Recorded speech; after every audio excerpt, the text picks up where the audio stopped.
President Trump is taking steps to try to address the crisis in veterans' health care that emerged under his predecessor. The president is also celebrating what might be considered a holding of serve in the political tennis match with Democrats after not losing a special election in Georgia that now heads to a runoff in June.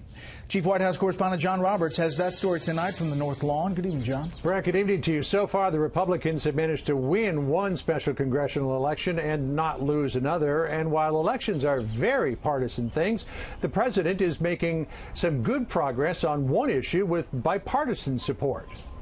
I've been telling all of our friends at speeches and rallies for 2 years about the VA, how we're going to turn it around, and we're doing that. President Trump today took another step in his pledge to improve the care of U.S. veterans, signing a bill to preserve and improve veterans' access to private health care if they can't get timely and convenient access to a VA hospital.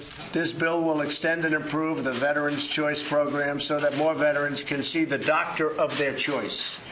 You got it? The doctor of their choice. And don't have to wait and travel long distances for VA care. The person President Trump has tasked with changing the structure and culture at the VA is Dr. David Shulkin, a holdover from the Obama administration.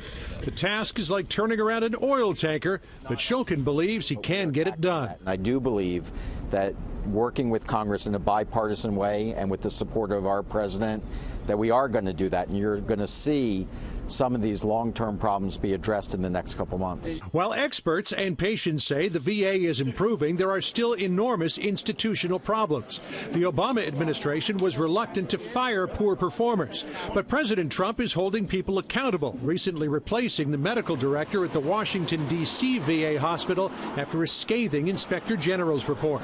It's not only removing employees that shouldn't be working in the VA, but it's making sure that we can bring in the very best and brightest to recruit into the VA to serve our veterans. While President Trump had one eye on the VA today, the other was on the results of the special election in Georgia's 6th congressional district. Democrat Jon Ossoff fell just short of the 50% needed to win outright, despite spending $8 million, much of which came from outside the state, including big support from Hollywood stars. The president tweeting, quote, "Despite major outside money, fake media support, and 11 Republican candidates, big R win with runoff in Georgia. Glad to be of help."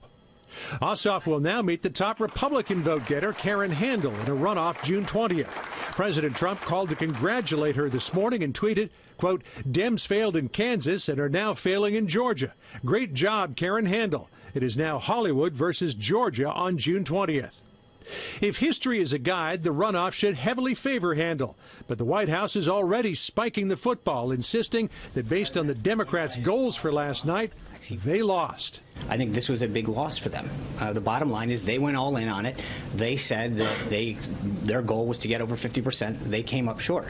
But not everyone is so quick to proclaim victory. South Carolina Senator Lindsey Graham said while he likes Karen Handel's chances in the runoff, the very fact that Ossoff got so close to 50% should be a wake-up call to the Republican Party that they need to do more to reach out to moderate voters across the country.